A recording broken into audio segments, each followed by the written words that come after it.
Глава 15. Вашата стратегия за управление. Първо, основна идея – управлението не зависи от изключителни менеджери, а от ефективна система. Авторът оборва популярната представа, че за успешното управление на бизнес са нужни талантливи и високо квалифицирани менеджери. Напротив, той твърди, че менеджерите не са решението, а част от проблема. Каква е алтернативата? Система за управление, която елиминира субективните решения и интуитивното управление. Осигурява предсказуемост и последователност. Намалява зависимостта от индивидуалните умения на служителите.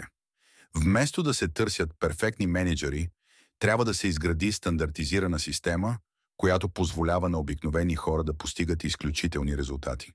Второ, как работи системата за управление?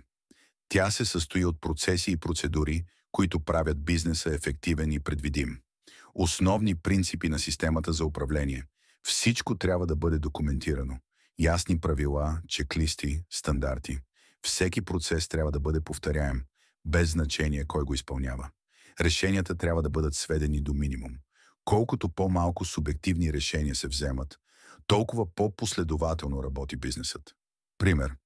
Вместо да наемате гениален управител на ресторант, който има собствена визия за обслужване, изградете оперативен наръчник, в който се описва как сервитьорите трябва да поздравяват клиентите, колко време трябва да отнеме обслужването, как да реагират при оплакване. Резултат – всеки нов служител може бързо да се обучи и да следва установените процедури, без значение дали има предишен опит. Трето, примерът с луксозния хотел Венеция. Историята за този хотел демонстрира силата на систематизираното управление. Как хотелът създава уникално преживяване за гостите? Едно. Индивидуално внимание. Когато гостът се регистрира, служителят го пита за предпочитанията му – кафе, вестник и детромирани. При следващите посещения хотелът автоматично осигурява същите удобства, без гостът да ги заявява отново. 2. Стандартизирани процеси. Всяка стая се подготвя по предварително създадени чеклисти. Системата помни клиента. Персонализираният подход не зависи от отделен служител, а от системата.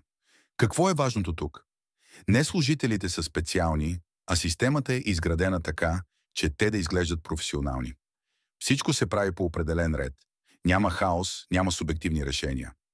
Гостът получава същото преживяване всеки път, независимо кой служител го обслужва. Четвърто. Защо системата е по-добра от изключителни менеджери? Ако бизнесът разчита на талантливи хора, той е уязвим. Ако тези хора напуснат, качеството се срива.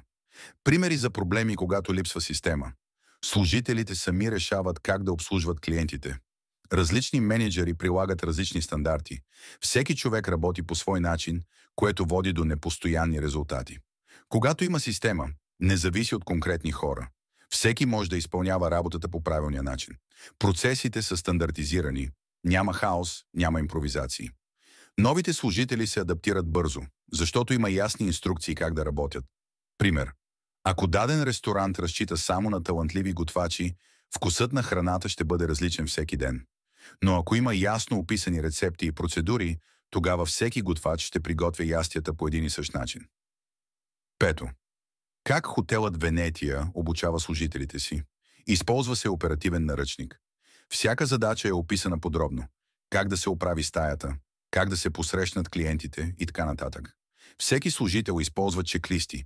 Няма място за грешки или импровизации. Обучението е бързо и ефективно. Не се изискват години опит, а само готовност за следване на системата. Резултат. Клиентите получават еднакво добро обслужване всеки път.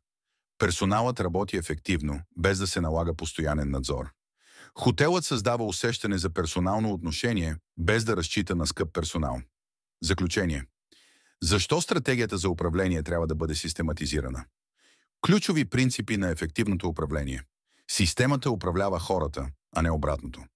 Процесите трябва да бъдат стандартизирани и документирани. Обучението на служителите трябва да бъде лесно и ефективно.